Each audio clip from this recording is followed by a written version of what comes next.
ದಾವಣಗೆರೆ ನಾಯಕರೆಲ್ಲ ಬಂದು ತಮ್ಮನ್ನು ಇವತ್ತು ಭೇಟಿ ಮಾಡಿದ್ರು. ಎಲ್ಲರೂ ಬಂದಿದ್ರು. ನಾಳೆ ನಾನು ದಾವಣಗೆರೆಗೆ ನಾನು ಅಗರ್ವಾಲ್ ರವಿಕುಮಾರ್ ಹೋಗ್ತಾ ಇದ್ದೀವಿ. ಎಲ್ಲವೂ ಸರಿ ಹೋಗುತ್ತೆ, ಹೋಗಿ ಮಾತಾಡ್ಕೊಂಡು ಬರ್ತೀವಿ. ಸರ್ ಏನು ಒಟ್ಟಾರೆ ಭರವಸೆ ಸರ್? ನಿನ್ನೆ 4 ಸೀಟ್ ಬೇರೆ ಅನೌನ್ಸ್ ಆಗಿದೆ ಸರ್. ಈಗ 3-4 ಕ್ಷೇತ್ರಗಳಲ್ಲಿ ಇನ್ನೂ ಬಂಡಾಯ ಇದೆ ಸರ್.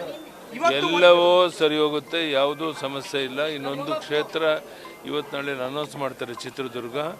28ಕ್ಕೆ 28 ಗೆಲ್ಲಕ್ಕೆ ನಮ್ಮ ಶಕ್ತಿ ಮೀರಿ ಪ್ರಯತ್ನ ಮಾಡ್ತಾ ಇದ್ದೀವಿ. ಅದರಲ್ಲಿ ಯಶಸ್ವಿ ಆಗ್ತೀವಿ ಅನ್ನೋ ವಿಶ್ವಾಸ. ಭಾಳ ಒಳ್ಳೇದಾಯ್ತು ಅವ್ರು ಬಂದದ್ದು, ನಮ್ಗೆ ದೊಡ್ಡ ಶಕ್ತಿ ಬಂದಂತಾಗಿದೆ. ಅವರು ಆ ಭಾಗದಲ್ಲಿ ಸಾಕಷ್ಟು ಜನಪ್ರಿಯ ನಾಯಕರು. ಡೆಲ್ಲಿನಲ್ಲಿ ಅವ್ರು ಕರೆದು ಮಾತನಾಡಿ ಒಪ್ಕೊಂಡು ಬಂದಿರುವಂಥದ್ದು ನಮ್ಮ ದೊಡ್ಡ ಶಕ್ತಿ ಬಂದಂತಾಗಿದೆ. ಎಲ್ಲರೂ ಒಟ್ಟಾಗಿ ಇವತ್ತೇ ಒಟ್ಟಾಗಿ ಸೇರಿದ್ರು, ಒಟ್ಟಿಗೆ ಹೋಗ್ತೀವಿ, ಒಟ್ಟಿಗೆ ಪ್ರವಾಸ.